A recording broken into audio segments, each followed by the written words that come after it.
नमस्कार दोस्तों, आपका स्वागत है हिमाचल के सबसे ताज़ा खबरों के साथ। आज हम आपको 26 सितंबर 2023 के मुख्य समाचार प्रस्तुत करेंगे। हिमाचल के विकास, पर्यटन और सामाजिक क्षेत्र की ताज़ा जानकारी के लिए हमारे साथ रहें। केंद्र ने नहीं दी 366 करोड़ की मदद, पीडब्ल्यूडी पर मंडराया आर्थिक संकट, करोड़ों का भुगतान फंसा। पीडब्ल्यूडी के सामने बड़ा आर्थिक संकट आ गया है। जिन ठेकेदारों की मदद से विभाग सड़कें बहाल कर रहा था, उन्हें भुगतान के लिए पीडब्ल्यूडी के पास बजट नहीं है। इसके अलावा पूर्व के प्रोजेक्टों का भुगतान भी फंस गया है। विभाग की कई बड़ी परियोजनाएं भी आर्थिक संकट की वजह से फंसती हुई नजर आ रही है। पीडब्ल्यूडी को अतिरिक्त बजट की जरूरत है और इसकी बड़ी उम्मीद विभाग ने केंद्र सरकार से लगा रखी है, लेकिन अभी तक केंद्र सरकार से विभाग को बजट नहीं मिल पा रहा है। विभाग ने 366 करोड़ रुपए का आकलन केंद्र सरकार को भेजा है। इसमें 272 करोड़ राज्य आपदा के तहत और 94 करोड़ रुपए पुलों को हुए नुकसान की एवज में प्रस्तावित किए गए हैं, लेकिन अभी तक इस बजट का प्रावधान विभाग को नहीं हो पाया है। इससे पुलों के निर्माण और ठेकेदारों के भुगतान में देरी हो रही है। विभाग को राज्य के ठेकेदारों को करीब 350 करोड़ रुपए से ज्यादा का भुगतान करना है। गौरतलब है कि विभाग ने 11 पुलों को 94 करोड़ रुपए का आकलन बनाकर केंद्र सरकार को भेजा है। प्रदेश में करीब 116 पुल बरसात की वजह से धराशायी हुए हैं और इनमें से 19 पुल पूरी तरह से टूटकर बह चुके हैं। इन पुलों को दोबारा बनाने में पीडब्ल्यूडी को करीब 118 करोड़ रुपए की जरूरत है। विभाग ने इस जरूरत को देखते हुए केंद्रीय मंत्री नितिन गडकरी के दौरे के बाद 94 करोड़ का आकलन केंद्र को भेजा था। मानसून में राज्य उच्च मार्गों को हुए नुकसान की भी एक अलग से रिपोर्ट विभाग ने केंद्र सरकार को सौंपी है। इस रिपोर्ट में 272 करोड़ के नुकसान का अनुमान लगाया गया है। प्रदेश भर में विभाग की 1,500 से ज्यादा सड़कें बाधित हो गई थी और पीडब्ल्यूडी को इस आपदा से करीब 3,000 करोड़ का नुकसान अभी तक हो चुका है।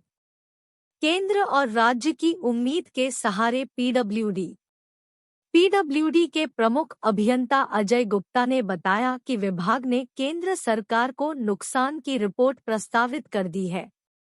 इस रिपोर्ट के आधार पर प्रदेश को मदद मिलेगी, लेकिन अभी तक केंद्र सरकार ने कोई हामी नहीं भरी है।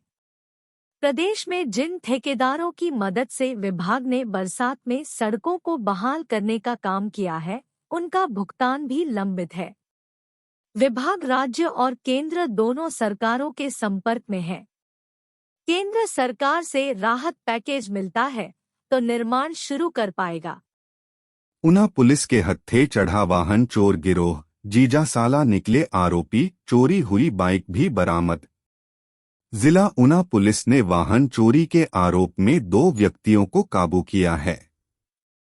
यह दोनों युवक आपस में जीजासाला बताए गए हैं, जिनमें से एक पंजाब के जालंधर और तो दूसरा हमीरपुर के टौणी देवी का निवासी है।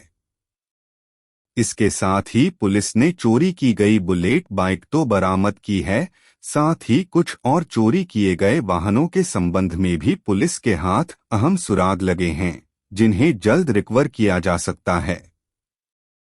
गिरफ्तार किए गए आरोपियों में से हमीरपुर जिला के टौणी देवी निवासी पंकज कुमार और जालंधर के रहने वाले राजवीर सिंह ने 30 अगस्त को रीजन अस्पताल ऊना के परिसर से पंजाब नंबर की बुलेट बाइक चोरी की थी। वाहन चोरी की लगातार सामने आ रही वारदातों से जहां एक तरफ वाहनों के मालिकों में चिंता बढ़ती जा रही थी, वहीं दूसरी तरफ पुलिस विभाग के लिए भी वाहन चोर गिरोह एक बड़ी चुनौती बनता जा रहा था। कांगड़ा का सवाल, शिवा प्रोजेक्ट में क्यों नहीं पूरा जिला, सिर्फ 7 ब्लॉक में चल रही मेगा परियोजना। हिमाचल में 1292 करोड़ रुपए का HP शिवा प्रोजेक्ट 5 वर्ष 2028 तक चलेगा। यह हिमाचल के लिए बागबानी में क्रांतिकारी प्रोजेक्ट माना जा रहा है। हिमाचल के सबसे जिला कांगड़ा में HP शिवा प्रोजेक्ट में 7 ब्लॉक शामिल किए गए हैं। जिला के अन्य 8 ब्लॉक इसमें शामिल नहीं हैं। वहां से भी बागबानी आवाज उठाने लगे हैं कि उन्हें इस परियोजना में शामिल किया जाए। मौजूदा समय में जिला के बैजनाथ, भवारना, पंचरुखी, लंबागांव, सुला, देहरा व परागपुर खंड शामिल किए गए हैं। इसमें अभी धर्मशाला, कांगड़ा, नगरोटा बगवां, रैत, नगरोटा सूरियां, नूरपुर, इंदौरा व फतेहपुर खंडों को स्थान नहीं मिल पाया है। इन इलाकों से बागबान भी मांग उठाने लगे हैं कि उनके एरिया को भी इसमें शामिल किया जाए। बागबान रमेश, श्याम, अनिल ने कहा कि पूरे जिला के क्षेत्र इस योजना में शामिल होते तो और भी बेहतर होता।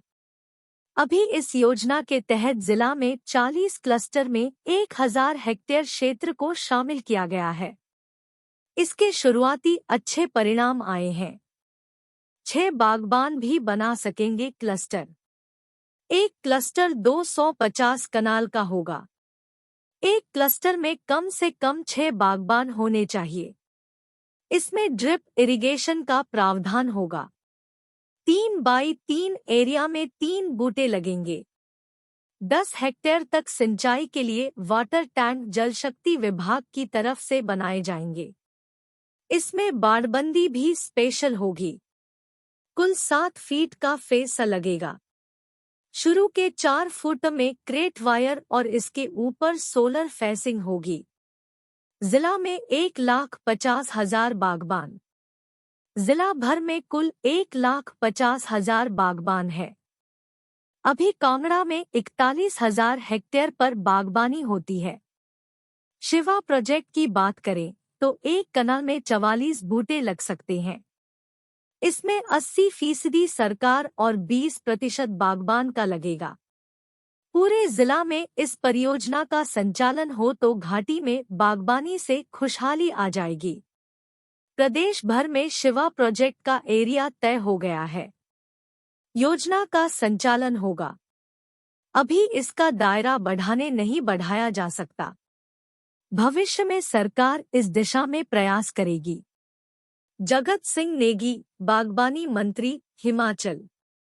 बीड़ बिलिंग में 26 अक्टूबर से शुरू होगा paragliding pre world cup, CM Sukhu ने प्रोमो किया जारी।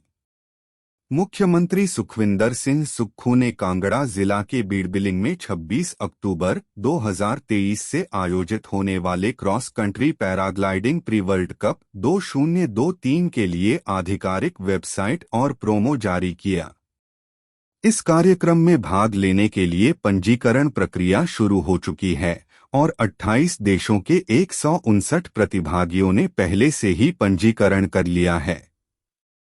बिलिंग पैराग्लाइडिंग एसोसिएशन और हिमाचल प्रदेश पर्यटन विकास निगम के संयुक्त तत्वावधान में आयोजित किए जा रहे पैराग्लाइडिंग प्री वर्ल्ड कप में संयुक्त राज्य अमेरिका, Australia, New Zealand, France, Sweden, Germany, चीन, दक्षिण अफ्रीका, बेल्जियम, संयुक्त अरब अमीरात, Iran, Kazakhstan, Norway, Nepal, Vietnam, चेक गणराज्य, बुल्गारिया, कनाडा सहित भारतीय वायुसेना, सेना और नौसेना के प्रतिभागी भी शामिल होंगे। इन प्रतिभागियों का चयन अंतर्राष्ट्रीय मानकों के अनुसार किया जाएगा। मुख्यमंत्री ने कहा कि इस आयोजन को federation of aeronautical international paragliding world cup commission और एरो क्लब इंडिया दोनों से स्वीकृति प्राप्त हो चुकी है। उन्होंने कहा कि इस आयोजन के दौरान सुरक्षा को सर्वोच्च प्राथमिकता प्रदान की जाएगी। उन्होंने कहा कि किसी भी आपातकालीन स्थिति से निपटने के लिए आर्मी एडवेंचर विंग, भारतीय वायुसेना एडवेंचर विंग के 2 दल और समर्पित बचाव टीम भी तैनात की जाएगी। सुरक्षा के दृष्टिगत हेलीकॉप्टर की भी उपलब्धता सुनिश्चित की जाएगी। सीएम सुक्खू ने कहा कि बीड़ बिलिंग को देश की पैराग्लाइडिंग राजधानी के रूप में जाना जाता है। उन्होंने कहा कि आदर्श उड़ान परिस्थितियों और सुंदर परिदृश्यों के कारण यह क्षेत्र विश्वभर के पैराग्लाइडरों को आकर्षित करता है।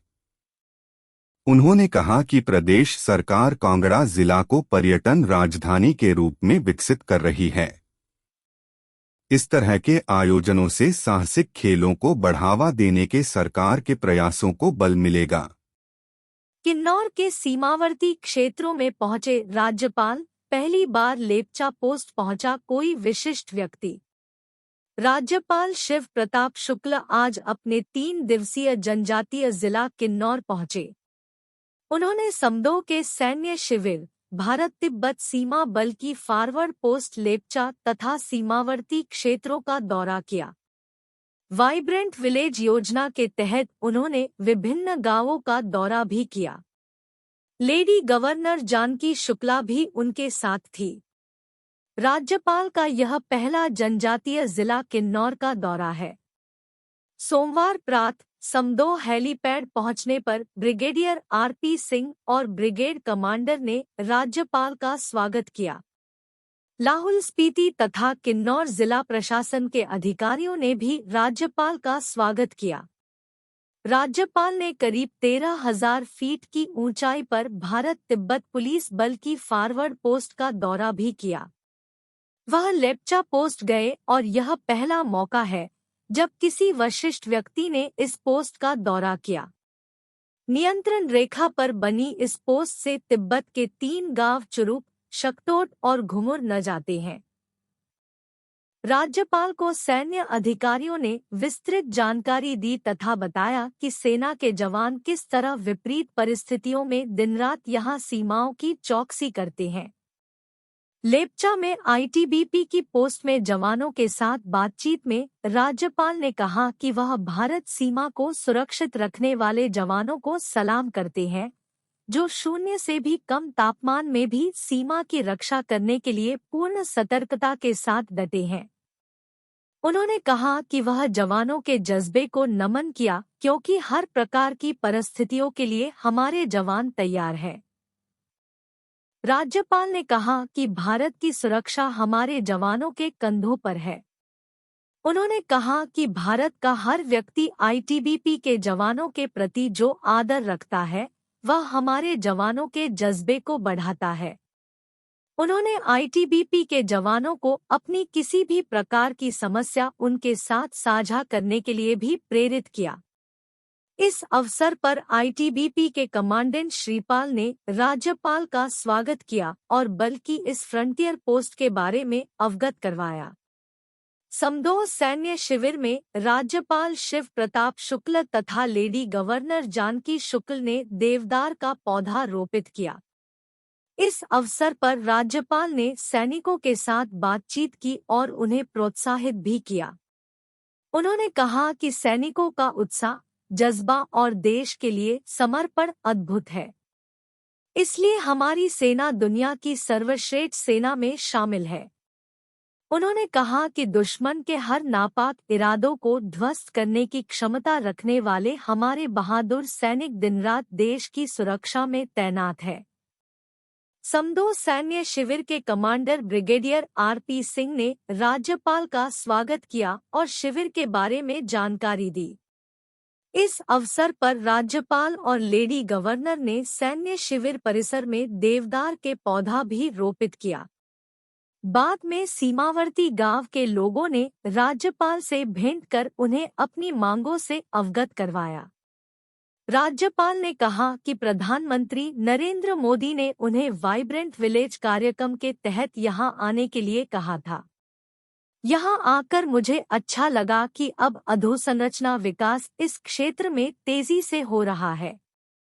उन्होंने कहा कि पेयजल अथवा अन्य सुविधाएं यहां उपलब्ध करवाई जा रही है, ताकि सीमावर्ती क्षेत्रों के यह गांव सुदृढ़ हो सके।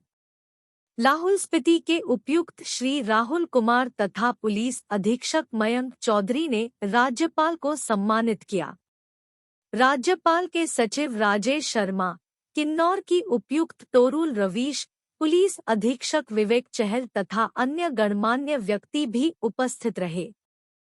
वाघा बॉर्डर पर मुख्यमंत्री सुक्खू सीएम ने अमृतसर में बीटिंग द रिट्रीट सेरेमनी का लिया जायजा। मुख्यमंत्री सुखविंदर सिंह सुक्खू ने सोमवार को पंजाब के अमृतसर में ऐतिहासिक वाघा बॉर्डर पर भव्य बीटिंग द रिट्रीट सेरेमनी का अवलोकन किया।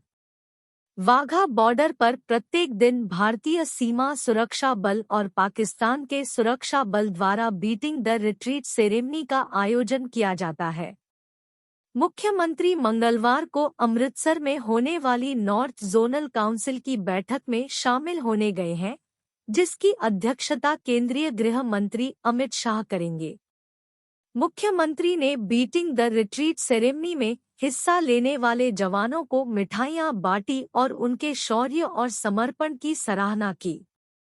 मुख्यमंत्री अटारीवाघा बॉर्डर में 0 पॉइंट पर भी गए। इस दौरान उन्होंने कहा कि अपने सैनिकों पर हम सभी को गर्व है। आईजी जालंधर रेंज बीएसएफ व हिमाचल काडर के आईपीएस अधिकारी डा अतुल फुलझेले ने इस अवसर पर मुख्यमंत्री का स्वागत किया। पंजाब के मुख्यमंत्री भगवंत मान, दिल्ली के लेफ्टिनेंट गवर्नर विनय कुमार सक्सेना, हिमाचल प्रदेश के मुख्य सचिव प्रबोध सक्सेना, मुख्यमंत्री के प्रधान सचिव भरत खेड़ा, अन्य गणमान्य व्यक्ति तथा बड़ी संख्या में देश विदेश के नागरिक उपस्थित थे। जल्द सत्ता से दूर होगी कांग्रेस, बिंदल बोले। कई कैबिनेट मीटिंग के बाद भी बेकार घूम रहे युवा। भाजपा प्रदेश अध्यक्ष डा राजीव बिंदल ने चौड़ा मैदान में आयोजित की गई भाजपा की रैली को संबोधित करते हुए कहा कि कांग्रेस की सरकार अब जल्द ही सत्ता से दूर होने वाली है। भाजपा प्रदेशाध्यक्ष डा राजीव बिंदल ने कहा कि हिमाचल प्रदेश के इतिहास में ऐसा पहली बार हुआ है कि प्रदेश में कांग्रेस की सरकार बने अभी 10 माह का समय पूरा हुआ है और 10 माह के भीतर ही जनता के बीच सरकार के प्रति इतना रोष है। उन्होंने कहा कि कांग्रेस ने सत्ता में आने से पहले कहा था कि जैसे ही वह सत्ता में आएंगे तो प्रदेश की 22 लाख बहनों को हर महीने 1500 रुपए की राशि जारी की जाएगी, लेकिन सच्चाई यह है कि महिलाओं को यह राशि अभी तक नहीं मिल पाई है। राजीव बिंदल ने कहा कि कांग्रेस पार्टी ने कहा था कि पहली ही कैबिनेट में प्रदेश में 1 लाख युवाओं को नौकरी दी जाएगी, लेकिन आज तक कई कैबिनेट की बैठकें हो गई और युवा आज भी बेरोजगार सड़कों पर घूम रहे हैं। आउटसोर्स कर्मियों को कांग्रेस ने दिखाया बाहर का रास्ता। भाजपा के पूर्व प्रदेश अध्यक्ष सुरेश कश्यप ने कहा कि प्रदेश में आउटसोर्स, अनुबंध व कई विभागों में सेवाएं दे रहे कर्मचारियों को बाहर का रास्ता दिखाया जा रहा है। मानसून सत्र के आरंभ होते ही घेराव, हल्ला बोल, आंदोलन, धरने प्रदर्शन का दौर विभिन्न राजनीतिक दल, कर्मचारी, विद्यार्थी व संगठन द्वारा लगातार जारी है, जो सरकार की कार्यप्रणाली पर सवाल उठाता है। प्रदेश में नशे के खिलाफ स्ट्राइक, जनवरी से अगस्त महीने तक एनडीपीएस के तहत सबसे ज्यादा 1574 मामला दर्ज। नशे की रोकथाम को लेकर प्रदेश में छेड़ी गई मुहिम के चलते इस साल पहले 8 माह में ही एनडीपीएस के तहत दर्ज मामलों ने पिछले सारे रिकॉर्ड तोड़ दिए हैं। प्रदेश में अगस्त के महीने तक एनडीपीएस की विभिन्न धाराओं के तहत कुल 1574 मामले दर्ज किए जा चुके हैं, जो कि पिछले कुछ वर्षों के पूरे साल के आंकड़े को पार कर गए हैं। इन मामलों में 2 क्विंटल से ज्यादा चरस सहित भारी मात्रा में अन्य नशीले पदार्थ जब्त किए हैं। कांगड़ा जिला के पंचरुखी थाना क्षेत्र के तहत पुलिस ने रविवार रात को 1 किलो से ज्यादा चरस बरामद कर नशे के कारोबारियों पर बड़ा अटैक किया है। प्रदेश में नशे खासकर चिट्टे का कारोबार पैर पसार रहा है और जनता इसके खिलाफ आवाज उठाने लगी है। 2020 के बाद से प्रदेश में हर साल एनडीपीएस की धाराओं के तहत दर्ज हो रहे मामलों का आंकड़ा 1500 से ज्यादा रहा है। 2020 में 1538, 2021 में 1537 और 2022 में 1517 मामले दर्ज हुए थे, जबकि इस साल अगस्त माह तक ही एनडीपीएस के दर्ज मामलों का आंकड़ा 1574 तक जा पहुंचा है। इन मामलों में 226.26 किलो चरस, 568.49 किलो पोपी हस्क और 103.64 किलो गांजा के साथ भारी मात्रा में अन्य नशीले पदार्थ प्रदेश के विभिन्न स्थानों पर पुलिस ने बरामद किए हैं। अगस्त माह तक दर्ज कुल 1574 मामलों में से सबसे अधिक 334 मामले जिला शिमला में दर्ज हुए हैं। जिला मंडी में 185 व कुल्लू 169 मामले दर्ज हो चुके हैं। एचडीएम अगस्त में कांगड़ा जिला में 128 मामले दर्ज। अगस्त माह तक जिला कांगड़ा में एनडीपीएस के तहत 128 मामले दर्ज किए जा चुके हैं। पंचरुखी पुलिस ने 1 किलो से ज्यादा चरस पकड़कर बड़ी सफलता हासिल की है। नशे के खिलाफ लोगों ने सोशल नेटवर्क साइट्स के माध्यम से भी जागरूकता फैलानी शुरू की है। भूस्खलन रोकने को हाई पावर कमेटी देगी सुझाव, एचसी ने बीआरओ और इंजीनियर्स इंडिया लिमिटेड से जल्द मांगा जवाब। हिमाचल के राजमार्गों में भूस्खलन को रोकने के लिए बीआरओ और इंजीनियर्स इंडिया लिमिटेड अपने सुझाव देंगे। केंद्र सरकार ने इन्हें हाई पावर कमेटी में शामिल किया है। मुख्य न्यायाधीश एमएस रामचंद्र राव और न्यायाधीश अजय मोहन गोयल की खंडपीठ ने कमेटी से जल्दी सुझाव देने की आशा जताई है। मामले की सुनवाई 13 अक्टूबर को निर्धारित की गई है। भविष्य में इस तरह की आपदा से निपटने के लिए अदालत ने कोर्ट मित्र से सुझाव आमंत्रित किए हैं। अदालत ने कहा कि आपदा प्रबंधन अधिनियम के प्रावधानों को लागू करने के बारे में भी सुझाव दिया जाए। इस अधिनियम में उपायुक्त को मलबे को हटाने संबंधी आदेश पारित करने के लिए सक्षम बनाया है। इसके अलावा अदालत ने पर्यावरण मंत्रालय को आदेश दिए हैं कि वह मलबे की डंपिंग के लिए तुरंत प्रभाव से मंजूरी दे, ताकि राजमार्गों में पड़े मलबे की डंपिंग की जा सके। बता दें कि इंजीनियरिंग के क्षेत्र में 45 वर्ष के अनुभव वाले इंजीनियर की शिकायत पर अदालत ने कड़ा संज्ञान लिया है। श्यामकांत धर्माधिकारी की ओर से लिखे पत्र में आरोप लगाया है कि पहाड़ों के कटान से पर्यावरण को हो रहे नुकसान हो रहा है। प्रदेश में त्रुटिपूर्ण इंजीनियरिंग से बनाई जा रही भूमिगत सुरंगें, सड़कें और पुलों से पहाड़ों का अनियोजित उत्खनन किया जा रहा है। सड़कों में ढलान और अवैज्ञानिक तरीके से पुल और सुरंगों का निर्माण किया जाना नुकसान का कारण बनता है। अदालत को बताया गया कि हालांकि इंजीनियरिंग के बिना राष्ट्र निर्माण की अपेक्षा नहीं की जा सकती है। आज के जमाने में इंजीनियरिंग और वास्तुकला की सख्त जरूरत है। तकनीक की कमी और पुराने उपयोग के कारण सड़क की रिटेनिंग दीवारें कमजोर है। जल निकासी के लिए कोई उचित व्यवस्था नहीं है। चिंता का विषय है कि 3 मीटर सड़क के दोनों तरफ की जमीन अतिरिक्त रूप से अधिग्रहित की गई है, जबकि शहरों और गांवों में सर्विस लेन नहीं है, जिससे हादसे का खतरा रहता है। मणिमहेश में 24 घंटे में चढ़ा 6.5 लाख रुपए चढ़ावा, एसडीएम भरमौर कुलवीर सिंह राणा ने दी जानकारी। मणिमहेश यात्रा के राधाष्टमी के शाही स्नान के 24 घंटे के दौरान 6,55,056 रुपए चढ़ावा चढ़ा है। इसके अलावा मणिमहेश की संपूर्ण यात्रा के दौरान मणिमहेश डल झील दान पात्र से 1,70,148 रुपए, गौरीकुंड दान पात्र से 30,588 रुपए, सुंदरासी दान पात्र से 6,596, धनछो दान पात्र से 26,133 व हड़सर दान पात्र से 24,680 रुपए मणिमहेश न्यास को प्राप्त हुए हैं। यह जानकारी एसडीएम भरमौर कुलवीर सिंह राणा ने दी। उन्होंने बताया कि भरमाणी माता मंदिर व 84 मंदिरों के दानपात्रों के चढ़ावे की गिनती की जा रही है। इसके बाद ही मणिमहेश यात्रा के दौरान चढ़ावे के तौर पर हासिल राशि का सही आंकड़ा सामने आएगा। उन्होंने बताया कि इस वर्ष मणिमहेश यात्रा के दौरान 3 लाख श्रद्धालुओं ने पवित्र डल में डुबकी लगाई है। यात्रा के दौरान श्रद्धालुओं को बेहतर सुविधाएं उपलब्ध करवाई है। इस बार यात्रा के दौरान 3 श्रद्धालुओं की मौत हुई है।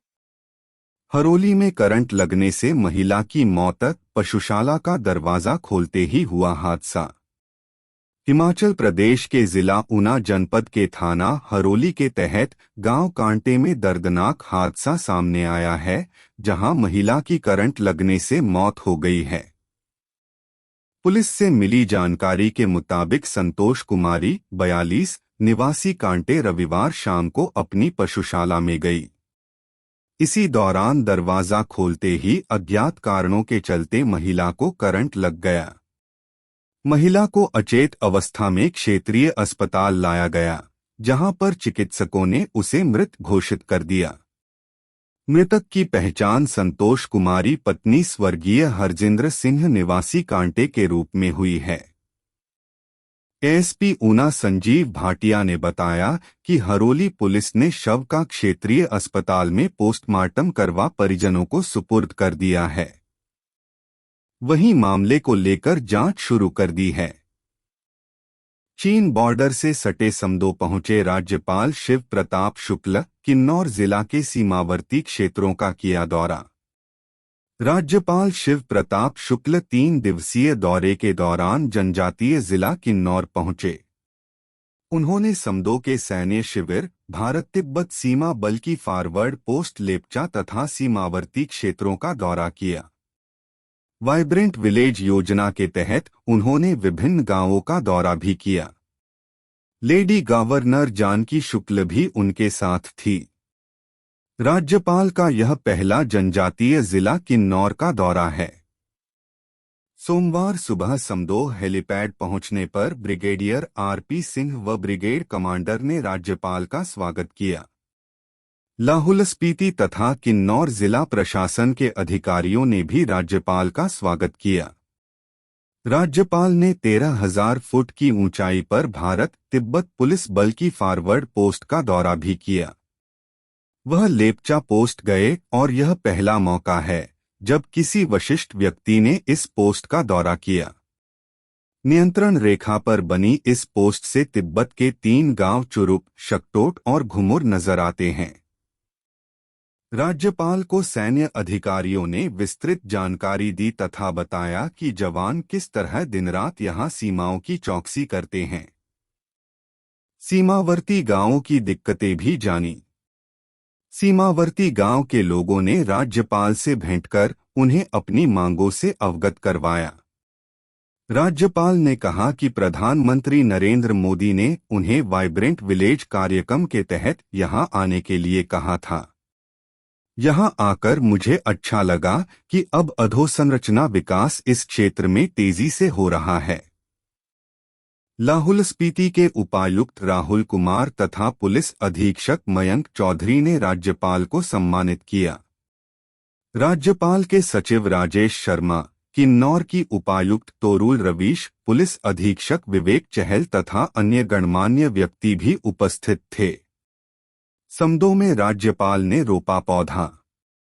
आईटीबीपी के कमांडेंट श्रीपाल ने राज्यपाल का स्वागत किया और बल की इस फ्रंटियर पोस्ट के बारे में अवगत करवाया।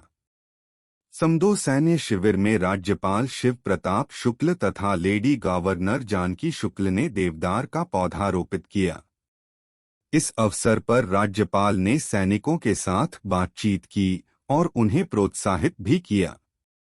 समदो सैन्य शिविर के कमांडर ब्रिगेडियर आरपी सिंह ने राज्यपाल का स्वागत किया और शिविर के बारे में जानकारी दी। कालका से तारादेवी तक रेल सेवाएं शुरू, ट्रायल सफल। कालका से सुबह 4:30 बजे रवाना होगी ट्रेन। विश्व धरोहर कालका शिमला ट्रैक पर मंगलवार से तारादेवी तक ट्रेन दौड़ेगी। कालका से सोलन तक रेलवे मार्ग बहाल करने के बाद अब इसे तारा देवी तक बहाल कर दिया है। मंगलवार से रेलवे द्वारा 2 स्पेशल ट्रेनों का संचालन कालका से तारा देवी के बीच किया जाएगा। यह दोनों गाड़ियां अनारक्षित होगी। इसके लिए रेलवे द्वारा सभी तैयारियां पूरी कर ली गई है। सोमवार को सोलन से तारादेवी के बीच ट्रायल किया गया, जो सफल रहा है। 26 सितंबर को कालका से तारादेवी के बीच पहली ट्रेन सुबह 4:30 बजे कालका से चलकर 8:45 पर तारादेवी पहुंचेगी। रेलवे द्वारा ट्रेनों की समय सारिणी शनिवार को कर दी गई थी। रेलवे विभाग का 30 सितंबर तक शिमला तक रेल सेवा चलाने का लक्ष्य है। गौर हो कि गत दिनों रेलवे द्वारा 20 सितंबर से कालका के सोलन के बीच 2 स्पेशल ट्रेन का संचालन शुरू किया था। इसके बाद इन दोनों स्पेशल ट्रेनों को तारादेवी तक आगे चलाया जा रहा है।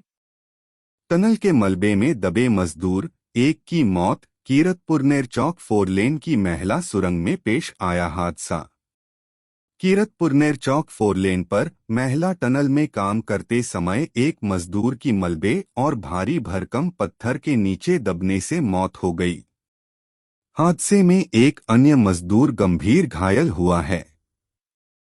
एम्स बिलासपुर में नेपाली मूल के मजदूर अर्जुन की मौत हो गई, जबकि गणेश को उपचार के लिए पंजाब राज्य के श्री आनंदपुर साहिब में ले जाया गया है। दोनों रिश्ते में मामा भाजना बताए जा रहे हैं। पुलिस ने शव को कब्जे में लेकर पोस्टमार्टम के लिए भेज दिया है। कीरतपुर नेरचौक 4 लेन पर अतिरिक्त टनल का कार्य जारी है। टनल में नेपाली मूल के यह मजदूर हर रोज की तरह अपने कार्य में जुटे हुए थे। इस दौरान अचानक ही टनल का मलबा और भारी भरकम पत्थर इन मजदूरों पर गिर गए, जिससे यह दोनों गंभीर घायल हो गए। वहां पर मौजूद अन्य मजदूरों ने इन्हें मलबे से बाहर निकालकर अस्पताल पहुंचाया, लेकिन एक की मौत हो गई, जबकि दूसरा अस्पताल में उपचाराधीन है। हादसे की सूचना मिलते ही पुलिस टीम भी मौके पर पहुंच गई व छानबीन शुरू की। इस बारे में डीएसपी हेडक्वार्टर मदन धीमान ने बताया कि महिला टनल में काम करते समय 2 मजदूर गंभीर घायल हुए। एक गंभीर घायल मजदूर को उपचार के लिए एम्स बिलासपुर पहुंचाया गया, लेकिन वहां उसकी मौत हो गई। पुलिस ने शव को कब्जे में लेकर पोस्टमार्टम के लिए भेज दिया है। साथ ही पुलिस आगामी कार्रवाई में जुटी हुई है। हर जिला में होगा थीम फेस्टिवल, आरएस बाली बोले। प्रदेश में 99% टूरिज्म की एक्टिविटी शुरू।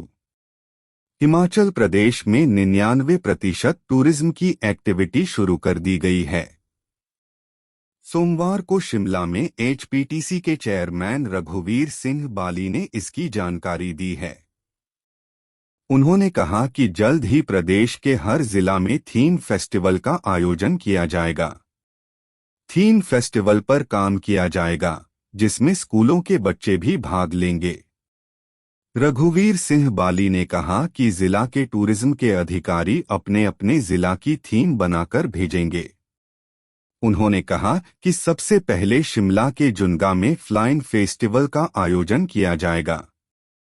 इसमें सोलो फ्लाइट और टेंडम फ्लाइट चलेगी और दुनिया भर से इसमें पायलट भाग लेने आएंगे। उन्होंने कहा कि हिमाचल प्रदेश में हालात सामान्य हैं। उन्होंने कहा कि प्रदेश 99% टूरिज्म की एक्टिविटी शुरू कर दी गई है। रघुवीर सिंह बाली ने कहा कि हिमाचल प्रदेश पिछले 2 महीने से बहुत जटिल परिस्थितियों से गुजरा है। उन्होंने कहा कि लोगों ने अपने घर के लोगों की जान जाते हुए देखी है। रघुवीर सिंह बाली ने कहा कि पंजाब सहित अन्य राज्यों से लोग हिमाचल घूमने, पैराग्लाइडिंग करने और राफ्टिंग करने आते हैं। वहीं उन्होंने कहा कि आपदा के समय सबसे पहले सरकार ने सड़कों को खोला और लोगों के घरों के लिए डंगे लगाए। कई जगहों पर लोगों के घर बह गए। इसके अलावा 60 घंटे के भीतर मनाली में फंसे लोगों को रेस्क्यू किया। उसके बाद सरकार ने आपदा से प्रभावित जगहों को खोलने का काम किया। शिमला भी 90% चल रहा है, स्कूल खुले हैं और कार्यालयों में काम चल रहा है। सदन में उठे 743 सवाल, 36 घंटे 38 मिनट चर्चा, 12,000 करोड़ की राहत का राष्ट्रीय आपदा प्रस्ताव पारित। मानसून सत्र में विधानसभा की कार्यवाही 36 घंटे और 38 मिनट तक चली। इस दौरान 743 सवाल पूछे गए, इनमें से 547 प्रश्न तारांकित और 196 अतारांकित प्रश्न शामिल है। इस सत्र के दौरान कुल 369 तारांकित तथा 186 अतारांकित प्रश्नों की सूचनाओं पर सरकार ने उपलब्ध करवाए हैं। विधानसभा अध्यक्ष कुलदीप पठानिया ने कहा कि सत्र 18 सितंबर को 4 बजे आरंभ हुआ था। उन्होंने कहा कि मानसून सत्र में नियम 61 के अंतर्गत 8, नियम 62 के अंतर्गत 5, नियम 101 के अंतर्गत 3, नियम 130 के अंतर्गत 3 और नियम 324 में 9 विषयों पर सार्थक चर्चा की गई। उन्होंने बताया कि नियम 102 के तहत एक सरकारी संकल्प जो प्रदेश में मानसून के कारण हुए नुकसान के दृष्टिगत इसे राष्ट्रीय आपदा मानते हुए हिमाचल प्रदेश के लिए 12,000 करोड़ रुपए का विशेष पैकेज दिया जाए पर सदन में सार्थक चर्चा होने के उपरांत पास किया गया। उन्होंने बताया कि राष्ट्रीय आपदा पर चर्चा 15 घंटे 30 मिनट तक चली। सभा की समितियों के 85 प्रतिवेदन सभा में उपस्थापित किए गए। बजट सत्र में नियम 63 के अंतर्गत पारित प्रस्ताव प्रदेश में भांग के औषधीय गुणों को देखते हुए प्रदेश में इसकी खेती वैध करने के बारे में सरकार ने गठित समिति का प्रतिवेदन भी सदन में प्रस्तुत किया गया। इसके साथ ही उपमुख्यमंत्री ने वित्तीय स्थिति पर श्वेत पत्र प्रस्तुत किया। श्री पठानिया ने कहा कि अभी तक इस कैलेंडर वर्ष में 26 बैठकें पूरी हो चुकी हैं। पिछले सत्र में 16 बैठकों का आयोजन किया गया था। इसकी कार्यवाही 75 घंटे चली थी और उसकी उत्पादकता 94% रही थी। उस दौरान 1,215 सूचनाएं सदस्यों से प्रश्नों के माध्यम से प्राप्त हुई थी।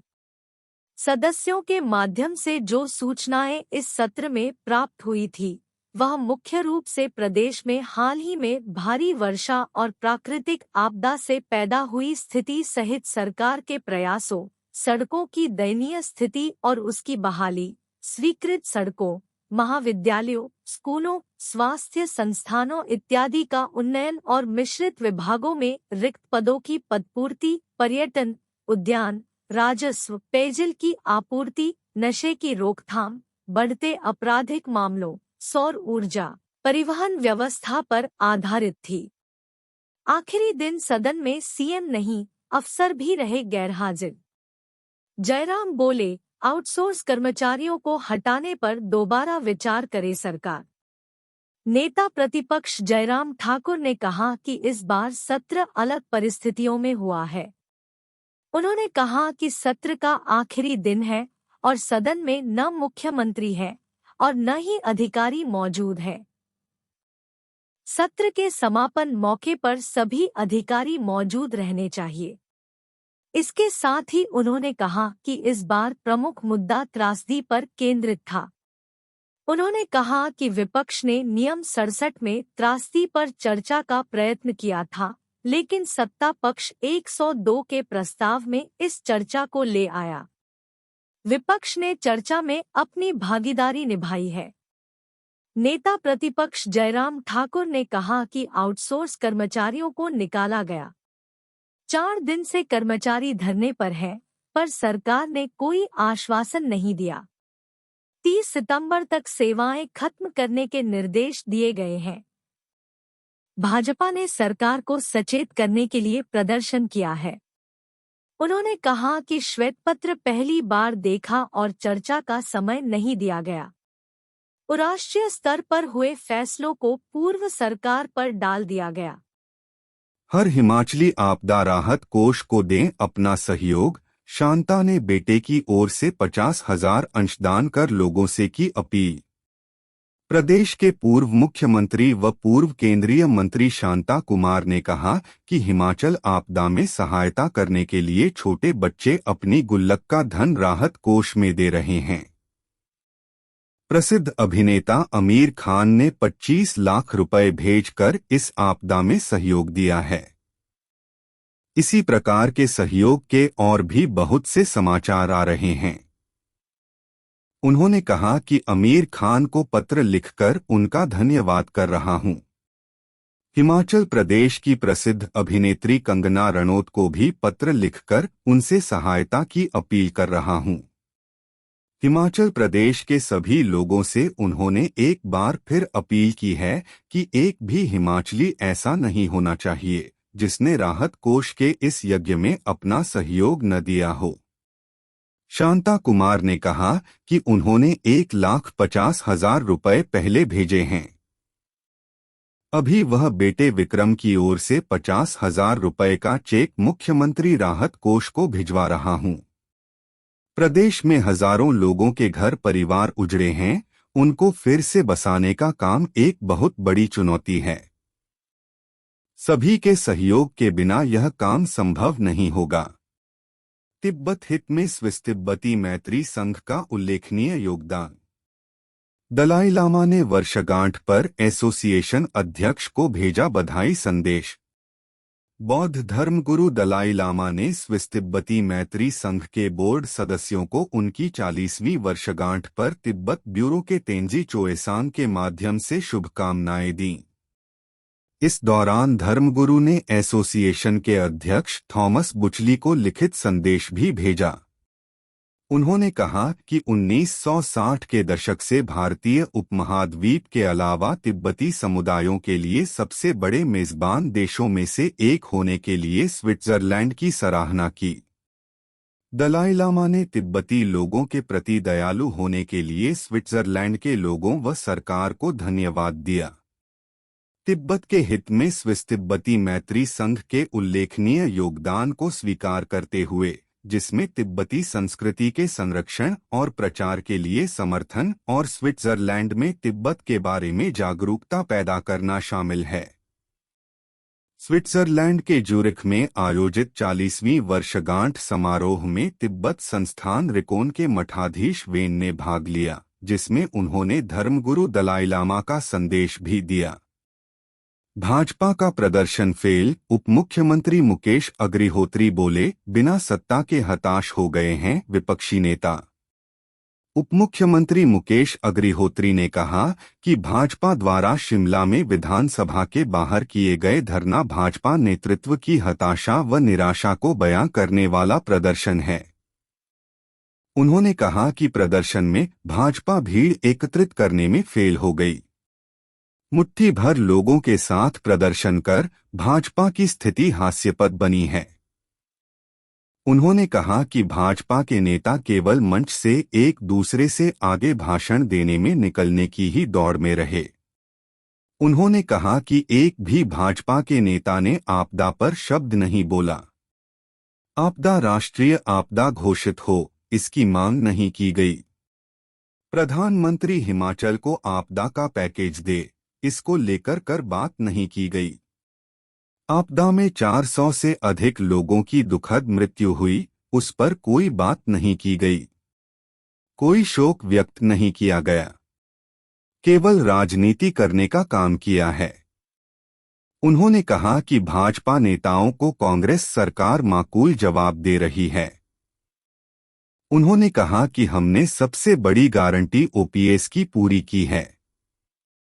मुकेश अग्निहोत्री ने कहा कि 1,500 महिलाओं को मिले, इसको लेकर जो गारंटी दी गई है उसे पर काम किया जा रहा है। उन्होंने कहा कि रोजगार देने का क्रम शुरू कर दिया गया है। सैलानियों से गुलजार होने लगी मनाली, मालरोड सहित सोलंगनाला में पहुंचने लगे पर्यटक, आपदा के बाद रौनक। पर्यटन नगरी मनाली एक फिर लंबे समय के बाद पर्यटन को लेकर पटरी में दौड़े लगी है। हालांकि जुलाई माह में आई आपदा के बाद से कुल्लू मनाली का पर्यटन कारोबार थम सा गया है। वहीं सरकार भी कुल्लू मनाली को पर्यटन के क्षेत्र में फिर से उभारने को लेकर प्रयास में जुटी हुई है। सड़कों की हालत वाहन योग्य चलने के बाद अब सैलानी भी कुल्लू मनाली का रुख करने लगे हैं। यहां विदेशी सैलानी भी माल रोड में घूमते नजर आ रहे हैं। वहीं काफी समय से सूना पड़ा सोलंग नाला, जहां पर सैलानी साहसिक गतिविधियों का आनंद लेते थे, वहां भी रौनक लौटने लगी है। सोमवार को माल रोड सहित सोलंग नाला में भी कुछ सैलानियों के पहुंचने से यहां पर्यटन से जुड़े कारोबारियों ने राहत की सांस ली है। जुलाई माह के बाद से यहां पर्यटन स्थलों में सन्नाटा पसर चुका था। छोटे कारोबारियों का कारोबार बंद होने से काफी मुश्किलों का सामना करना पड़ रहा है। अब सैलानियों की शुरू हुई चहलकदमी के बाद अब एक बार फिर कुल्लू मनाली के पर्यटन कारोबारियों के चेहरों पर रौनक लौटने लगी है। पर्यटन को बढ़ावा मिले, इसी के चलते आने वाले कुछ दिनों में पर्यटन दिवस पर पर्यटन विभाग भी सैलानियों का जोरदार स्वागत करेगा। मनोरंजन को लेकर मनाली माल रोड में भी विभाग की ओर से सांस्कृतिक सहित अन्य गतिविधियां देखने को मिलेंगी। वहीं दशहरे को लेकर भी इस बार सरकार का काफी फोकस है। दशहरे को खास बनाने के साथ इस बार काफी कुछ बदलाव के प्रयास किए जा रहे हैं, उससे पर्यटन को और बढ़ावा मिलेगा। इस बार यह बात तो तय है कि दशहरे के नए स्वरूप को देखने के लिए सभी लोग भी उत्सुक हैं।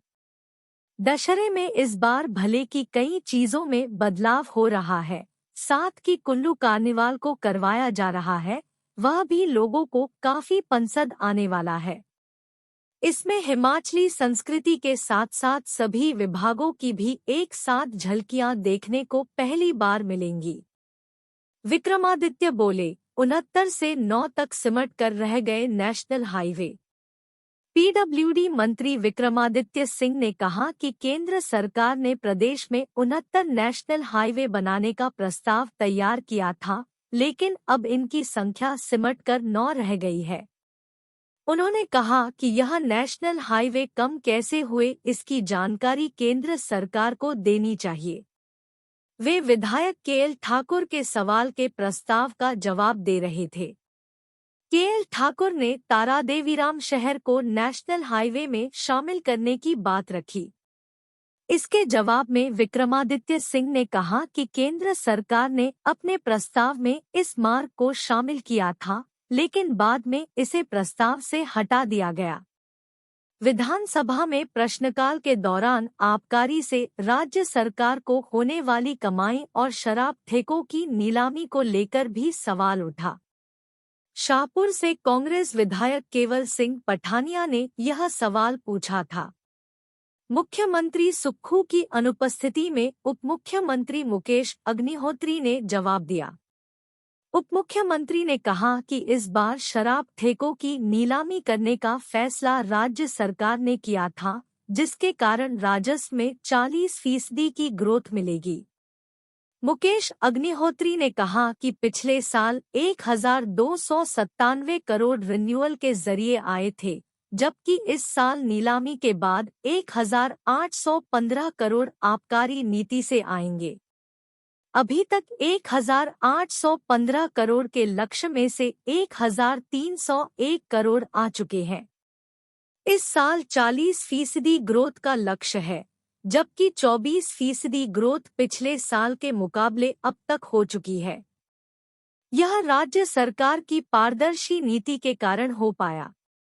भाजपा सरकार ने वर्ष 2020 से 21 में 1180 करोड़, वर्ष 2021 से 22 में 945 करोड़ और 2022 से 23 में 1296 करोड़ की कमाई हुई थी, लेकिन अब इस वित्त वर्ष में 1815 करोड़ की कमाई होगी। केंद्र सरकार बदलेगी, अब नवोदय विद्यालयों के नाम हिमाचल के स्कूलों के नाम के आगे लिखा जाएगा पीएम श्री। देश के 600 के करीब जवाहर नवोदय विद्यालयों व 317 केंद्रीय विद्यालय संगठनों (केवीएस) के नाम बदले जा रहे हैं। हिमाचल प्रदेश के साथ साथ देश के इन सभी स्कूलों के नाम के आगे अब पीएम श्री शब्द जुड़ जाएगा। ये विद्यालय पीएम श्री नवोदय विद्यालय व पीएम श्री केवीएस विद्यालय के नाम से संचालित होंगे।